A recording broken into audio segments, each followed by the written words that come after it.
খুন, খুন।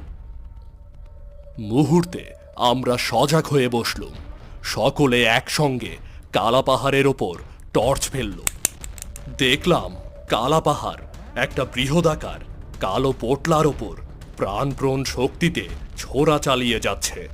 আমি ভাবলাম কালা পাহাড় হয়তো পাগল হয়ে গেছে।